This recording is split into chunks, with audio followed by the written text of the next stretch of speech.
Sa isang gabi ng Sabado, nagpasya ang mga miyembro ng BINI na magkaroon ng open forum. Matapos ang isang linggong rehearsals at mga interviews, naramdaman nila na kailangan nilang mag-usap na mas malalim bilang grupo. Madalas kasi na busy ang bawat isa, kaya't nais nilang maglaan ng oras para maipahayag ang kanilang nararamdaman at matutunan pa ang isa't isa. Nagtipon sila sa sala ng dorm, nakaupo sa pabilog na formation. Ang liwanag ng malambot na ilaw ay nagbigay ng maaliwalas na ambiance. Si Aya, ang pinakamatapang magpahayag ng nararamdaman, ang nagsimula. "Okay girls," sabi ni Aya habang ngumiti. "Open forum tayo ngayon. Lahat ng gustong sabihin, ilabas na. Walang sumbatan ha, heart to heart lang." Tumango ang lahat at nagsimula ang tahimik na pag-aantay kung sino ang unang magsasalita. Si Joanna ang unang bumitaw ng salita. I guess gusto ko lang sabihin na minsan, nararamdaman ko na hindi ko napapufulfill yung pagiging leader ko ng maayos, amin ni Joanna habang iniwasan ang kanilang mga tingin. "Alam ko marami tayong inaasikaso, pero minsan pakiramdam ko kulang pa rin ako." Sumagot si Colette na nakaupo sa tabi ni Joanna. "Joanna, hindi mo kailangan maging perfect na leader. Ginagawa mo yung best mo, and that's more than enough for us." Si Colette ay kilala sa pagiging maunawain at madalas siyang maging tagapamagitan sa grupo. "Oo nga, Joanna," dagdag ni Gwen. "Minsan sobrang hard ka sa sarili mo. Pero tandaan mo, nandito kami para tulungan ka." Ngumiti si Joanna, tila nakahinga ng maluwag. "Salamat guys, minsan lang talaga overwhelming." Sunod namang nagsalita si Sheena na halatang may iniisip na matagal na niyang kinikimkim. "Ako naman," sabay tawa ni Sheena na parang nagpapalakas ng loob, "minsan naisip ko na parang hindi ako nakakakuha ng enough time para magpahinga. Alam ko na lahat tayo busy, pero gusto ko lang i-share na sana minsan magkaroon tayo ng rest day na talagang full rest." Nagkatinginan ng iba at tila napaisip. Si Stacy ang sumagot. "Alam mo Sheena, pareho tayo ng iniisip. Sobrang intense ng mga rehearsals lately, kaya napansin ko rin na nawawala na tayo ng oras para sa sarili." Nagtango si Mika bilang pagsang-ayon. "Kaya pala lately parang lahat tayo pagod. Minsan hindi na tayo makapag-usap ng maayos dahil sa sobrang pagod." Nagkaroon ng sandaling katahimikan bago nagsalita si Maloy. "Siguro pwede nating ischedule ang time para magpahinga para lahat tayo may sapat na oras for self-care."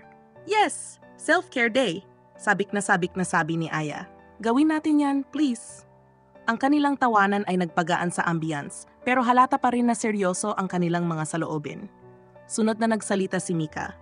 "Ako naman, medyo personal. Minsan nahihirapan akong mag-open up ng nararamdaman ko. Parang ayokong maging pabigat sa inyo. Pero nare-realize ko na kailangan ko rin kayong kausapin minsan. Nandito naman tayo para sa isa't isa, di ba?" Tumango si Joanna at si Maloy ay mabilis na sumagot. "Mika, hindi ka pabigat. Part ng pagiging magkakasama ay ang pagbabahagi ng mga bagay na nagpapabigat sa loob. Kailangan mong i-share yun para gumaan." Ngumiti si Mika, mas kalmado na ngayon. "Salamat Maloy. Gagawin ko yon." Habang nagpatuloy ang forum, marami pang mga hinanakit at pagpapakumbaba ang lumabas. Sinabi ni Aya na minsan ay na-overwhelmed din siya sa pressure bilang performer, habang si Gwen naman ay nagbahagi ng nararamdamang anxiety minsan tuwing malapit na ang mga malalaking performances. Ngunit sa bawat pagbabahagi, isa lang ang naging tema. Lahat sila ay handang makinig at magdamayan. Nang matapos na ang open forum, tila lumuwag ang loob ng bawat isa. Nakita nila kung gaano kahalaga ang komunikasyon, hindi lamang sa mga rehearsals o sa stage, kundi sa kanilang personal na relasyon bilang magkakaibigan at magkakapatid na rin sa banda. "Tingin ko mas kailangan nating gawin to madalas," sabi ni Joanna, "para hindi na umabot sa point na nagkakakimkiman tayo ng mga nararamdaman." "Agree," sabi ni Colette. "Iba yung feeling na nalaman mo na hindi ka nag-isa sa struggles mo." Nagtapos ang gabi sa masayang kwentuhan at mas malalim na samahan.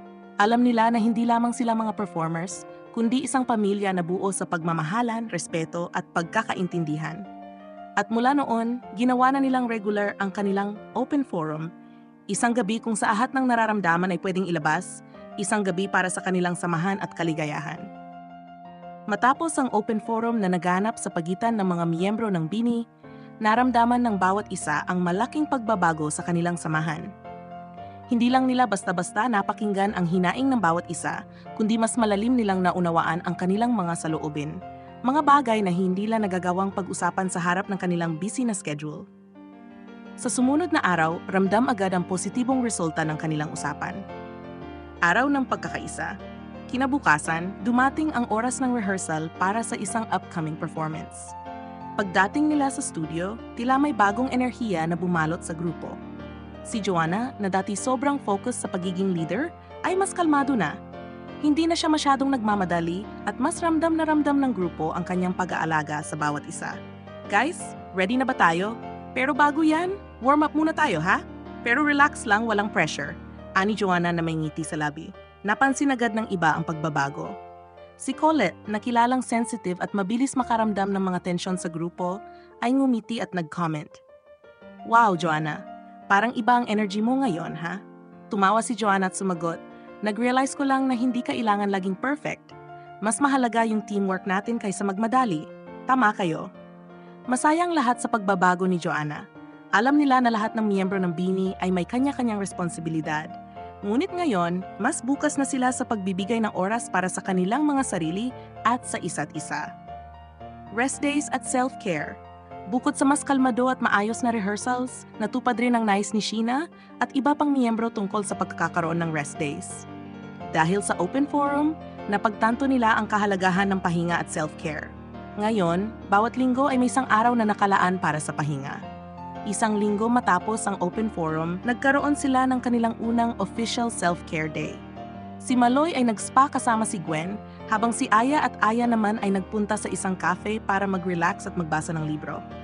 Si Mika at Colette ay nagstay lang sa dorm, nanood ng mga pelikula at nag-order ng paborito nilang pagkain.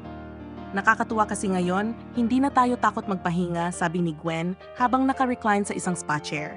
Sobrang na-appreciate ko to. Oo nga. No, dati feeling ko lagi akong kailangang magtrabaho para hindi ako mapag-iwanan, sagot ni Maloy. Ngayon, mas balance na. Ang mga moments na ito ay nagpapatibay hindi lang sa kanilang physical well-being, kundi pati na rin sa kanilang mental health. Na-realize nilang mas magaan magtrabaho kapag may pahinga at kaligayahan sa puso. Mas bukas na komunikasyon. Dahil sa forum, naging mas madali na ring magbukas ng saloobin ang bawat isa. Si Mika, na dati nahihirapang mag-express ng kanyang nararamdaman, ngayon ay mas bukas na sa pagbabahagi ng kanyang mga iniisip. Isang rehearsal day, habang may mga inaayos silang bagong choreography, medyo nahirapan si Mika sa ilang galaw. Dati, tahimik lang niyang titiisin ang hirap. Ngunit ngayon, naglakas loob siyang magsalita. Girls, wait lang. Pwede bang ulitin natin tong part na to? Hindi ako comfortable sa isang step. Agad namang sumagot si Stacy. Sige, Mika. No problem. Let's work on it together. Dahil sa bukas na komunikasyon, mas nagiging collaborative ang kanilang mga rehearsal. Mas mabilis silang nakaka-adjust sa mga needs ng bawat isa. At dahil dito, mas nagiging smooth at efficient ang kanilang teamwork. Pagpapahalaga sa bawat team. Isa rin sa mga resulta ng open forum ay ang mas mataas na pagpapahalaga ng bawat isa sa bawat miyembro. Alam nila ngayon na kahit iba-iba ang kanilang personalities at strengths, lahat sila ay mahalaga sa grupo. Mas naramdaman nila ang halaga ng pagkaintindihan at respeto sa isa't isa.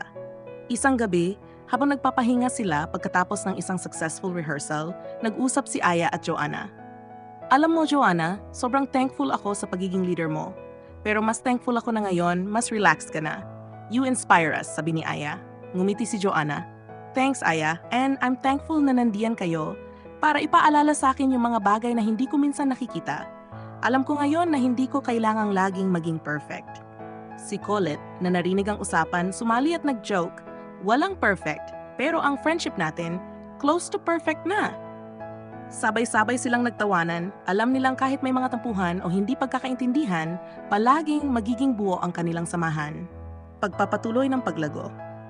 Sa paglipas ng mga araw matapos ang open forum, naging mas matibay at masaya ang samahan ng BINI. Hindi lamang sila nag-improve bilang performers, kundi mas lumalim din ang kanilang pagkakaibigan. Mas nagiging handa sila ngayon sa mga pagsubok dahil alam nilang may tiwala at suporta sila sa isa't isa. Nang dumating ang araw ng kanilang malaking performance, lahat sila ay mas confident, hindi lang sa kanilang talento, kundi sa kanilang relasyon bilang isang grupo. Naging mas madali ang lahat dahil sa resulta ng open forum. Naging mas bukas, mas maunawain, at mas matibay ang kanilang samahan. Sa bawat galaw at kanta, ramdam ng mga manonood ang kanilang chemistry. Hindi lang sila basta grupo ng performers, kundi isang pamilya na pinagtagpo ng kanilang pagmamahal sa musika at sa isa't isa.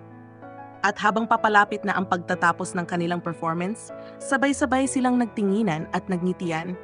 Alam nilang kaya nilang lampasan ang kahit anong pagsubok dahil sa open forum na nagpatibay sa kanilang samahan.